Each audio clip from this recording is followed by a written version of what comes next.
Hey everyone, I'm Steve from GamersNexus.net, and today we're talking about the best gaming headsets of 2015, and this includes some headsets from previous years as well. It's just whatever's good right now. Our criteria for selection include analysis of portability for travel, so one of these is pretty good for that. It includes FPS focused headsets, RPG focused, MMOs, things like that.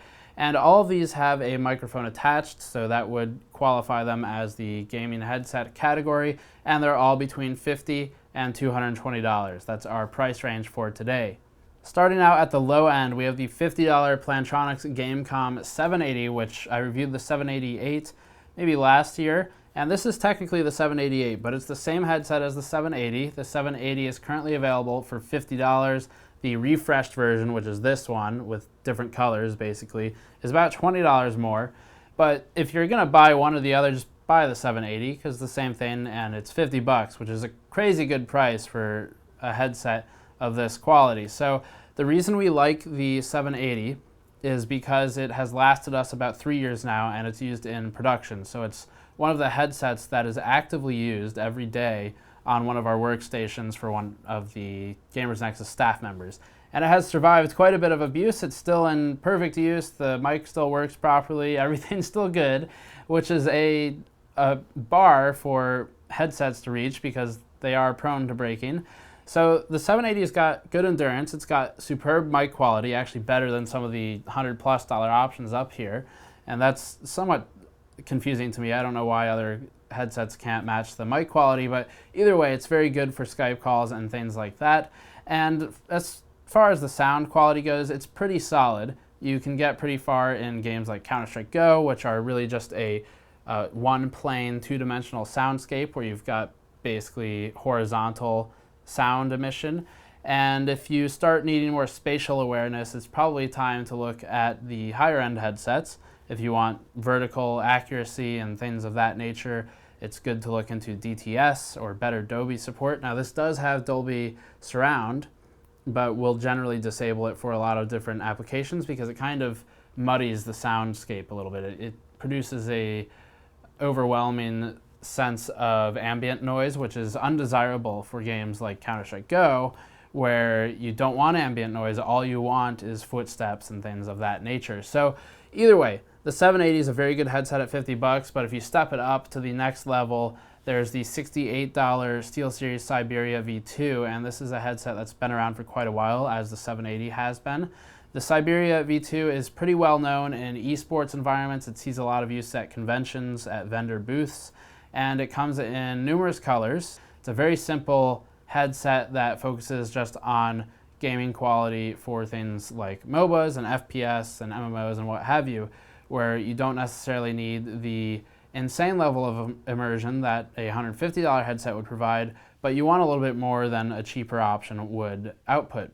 The Siberia V2 has an open back design, so it's different from these other headsets, and that means you have some sound leakage from the ear cups, but that's not necessarily a bad thing. It really just depends on what you want as a user. So with an open back design, because there is no containment for the sound as it's output in the headset, you do have leakage to the sides, but it means that you've got some more awareness to your surroundings as well. So if you prefer to not be totally isolated in your gaming world and you want some understanding of what's going on around you, then an open back design is not a bad consideration in that instance. It does lessen its usability as a headset you'd want to wear on a plane, for example, because you get more of the engine noise through the ear cups, but it's good for other things. So the SteelSeries V2 uses 50mm drivers and a 3.5mm jack. The Plantronics uses a USB jack. Our next headset is the HyperX Cloud 2, which is a QPad headset that was designed and developed in cooperation with HyperX, a Kingston division.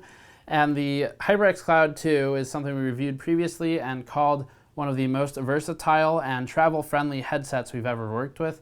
This is actually what I use when I do all the convention trips. So when I go on planes, this is the headset I take. And the reason for that is because it's very isolating. It blocks a lot of the outside noise with the closed back design and with the vinyl or leatherette, whatever you want to call it, ear cups. You can replace these with included foam ear cups. They're a bit more comfortable and don't get as hot, but these block out a lot of noise, which makes them awesome for travel. The headset is also very durable. It can withstand a lot of abuse because it's a metal frame and none of the wiring is exposed other than where the headphones actually connect to the computer. And that wire is braided, which gives it a bit of extra strength and looks better.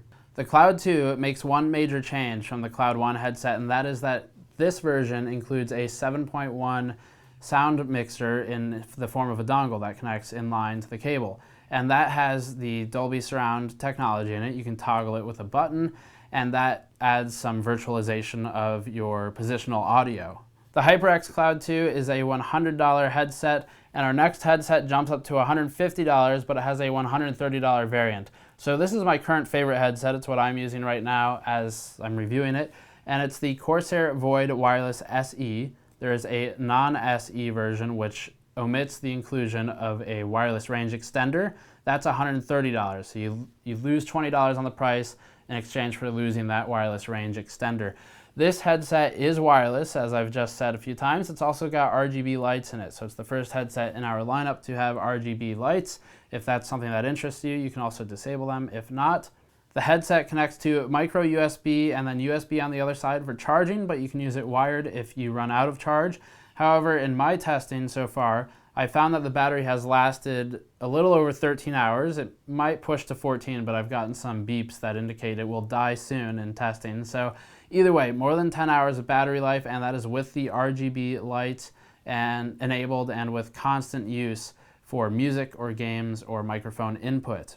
The Void offers excellent frequency tuning options through software if you want to tune for different frequencies. For example, footsteps in FPS games or gunshots or bassier dungeon noises for Skyrim. Things like that you can tune through the software setup, and then the rest is done with Dolby Surround. There is no DTS Headphone X in this headset, as there is not in any of the other headsets we've discussed so far, but there is DTS Headphone X in the next one, which is the Logitech G633, a $150 wired headset. The G633 is a brand new headset. It's got a wireless brother, the G933, for $200, although on Amazon it's $250 right now because of supply and demand. And at $150, it is one of the only RGB headsets on the market alongside the Corsair Void. It's got slightly more audio output capabilities than the Void does in some ways, and one of those is DTS Headphone X, which is a surround virtualization technology similar to Dolby, but a little bit more effective, we think, for gaming. So this does positional audio simulation so that you have effectively a speaker in the top right, top left, the middle, the back, and the sides, things of that nature. So it's a 7.1 virtualized setup. And then you can configure that for different modes, so wide or front audio, depending on the type of game you're playing. This is very useful in some games, like Titanfall, for example, where you have a lot of vertical movement. This gives you a bit of an edge in positional audio, locating where your enemies are vertically and horizontally. But it's not great for some other games. Again, CSGO is a classic example because in a game like CSGO, you really just have one plane of audio output, and you don't want any ambient noise to muddy your ability to locate enemies. All you're caring about in CSGO matches is the nearest threat. We encountered a few issues with it, but nothing too bad. It just kind of depends on what you're looking for in a headset. So check out the review before a buy there. And then the final headset in our lineup is from a pro audio company, AudioTechnica, and they are in direct competition with another pro audio company, Sennheiser, for a high-end gaming headset in the $200 price bracket. The AudioTechnica G1 directly competes with the Sennheiser Game Zero, and they're priced about the same. They're both high-end audio solutions that output superior audio quality to any of these, but they're more expensive. So you're spending $200 to $220, and the major difference between the two is that the Sennheiser headset uses a different back design, as you can see here, and the AudioTechnica one has both open and closed back designs, if you have a preference between the two. The Sennheiser headset also has a higher impedance rating, so you do want some kind of amp in your line to amplify the signal so that you can get the same audio level output as the AudioTechnica's G1. The G1 has a lower impedance, so you can get a louder audio output from the headset when looking at the decibel output level. That's all for this quick guide. Check the link in the description below for the article and links to all the products in the description below. If you have interest in any of these, do check out our article and our standalone reviews on the headsets, and hopefully that'll help you out. If not, leave a comment.